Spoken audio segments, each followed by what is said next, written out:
Hey guys, welcome to Woodzman Adventures. I'm Frank. I'm out here in the mountains with a 2025 Honda CRF300L.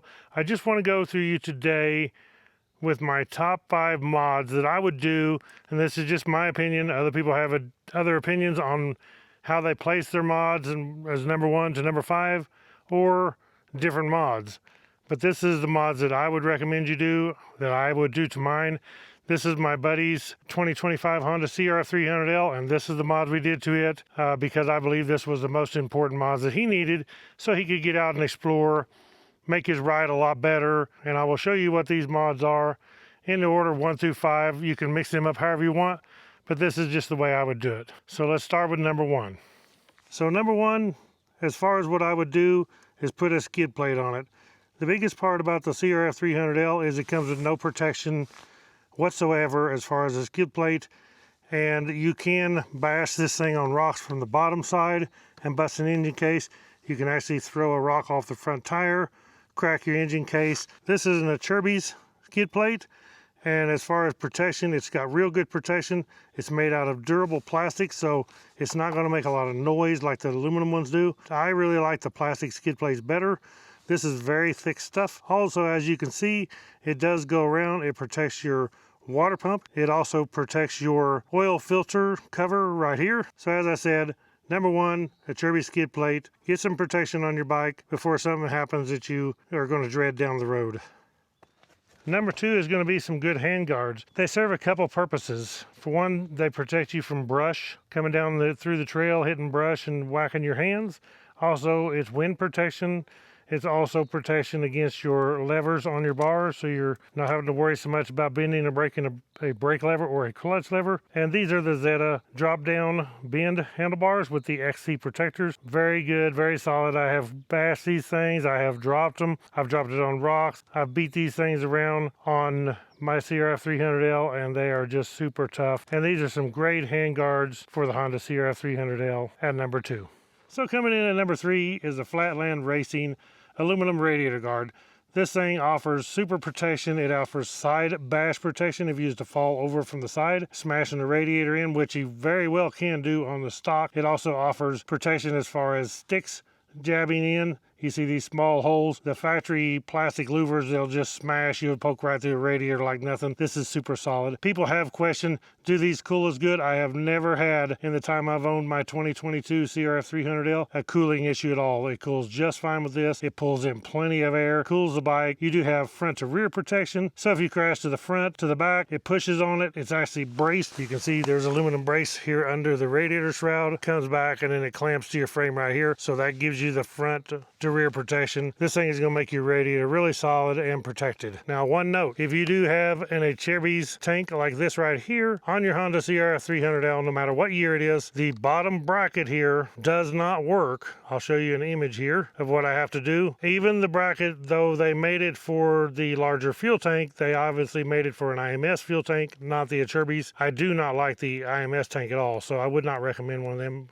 at all. This Acerbis tank is wonderful, but this brace right here, you have to cut the top tabs off. It's still plenty solid. This thing is solid as a rock, even being clamped just on the bottom, not on the top. You do that to keep this bracket right here from hitting your fuel tank. Now, hopefully in the future that Flatland Racing will update this. They need to lengthen this part right here about 1.5 to 2 inches further to where this bracket could be moved to right here. That would solve the issue. But as I said, when you order this, it still works just fine.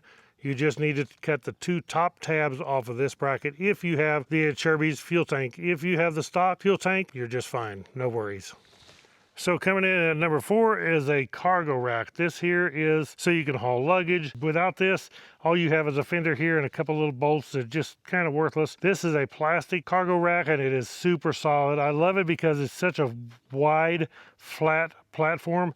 It has super handles, so if you move your bike around, you can grab it right here to lift your bike or move it around. All kinds of strapping on this. It is also Rotopax compatible. It has the holes here for Rotopax. Definitely, in my opinion, it's the best on the market, and it is the AXP Racing cargo rack. Very good looking rack, very solid. This is a nice solid rack, and like I said, you want a good cargo rack where you can haul stuff, because without it, the bike, you just can't haul much. This makes it real nice to be able to strap things on. I carry Nelson Rigg luggage on here, no problem at all. And then guys, coming in at number 5 is something that I think you need. You can put this in number 1, 2, 3, 4, wherever you want it, but this thing is a must for a Honda CRF300L. As you know, the CRF300L only holds about 1.9 gallon of gas, which is not much. With the Acerbis tank here, this thing will hold 3.6 gallons of gas. It looks super good on the bike. It's real easy to do. I have a video I will link in the description where you can check it out and watch the install video. Very in-depth video to show you how to install it. It's a lot easier than what you think to do this, and this is a vast improvement because you can go pretty much twice as far on a tank that you can on the standard tank. So also one more thing to note, if you do put the Acerbis 3.6 gallon fuel tank on the 2025 and later, this only applies to 2025 and later because they do have the LED turn signals.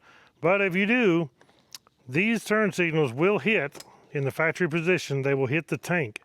So the fix for it is, for me, is I take this bracket loose. I don't have to undo the wires. There's 2 10mm bolts right here. Take them out, and then I spin the bracket over and the light over. So basically, it takes this bracket, instead of it being turned in like it is factory, it goes this way and turns out like I have it right here on this one. I've already done. Now, as far as when you put this rubber part back in here, you'll need to remove this plastic clip out of here to take it off. When you put this back in, it doesn't fit as perfectly because this hole is shaped different. But if you spin it around, you can force this plastic clip back into there, and it does work just fine. I've done this on a few bikes now, and it works great. Just by spinning this bracket, making it where these signals sit out instead of sitting back. And I put this as number 5 just because some people, they may not need a fuel tank, may not go on farther trips, but that's number 5 for me on my list. The Acerbis 3.6 gallon plastic fuel tank.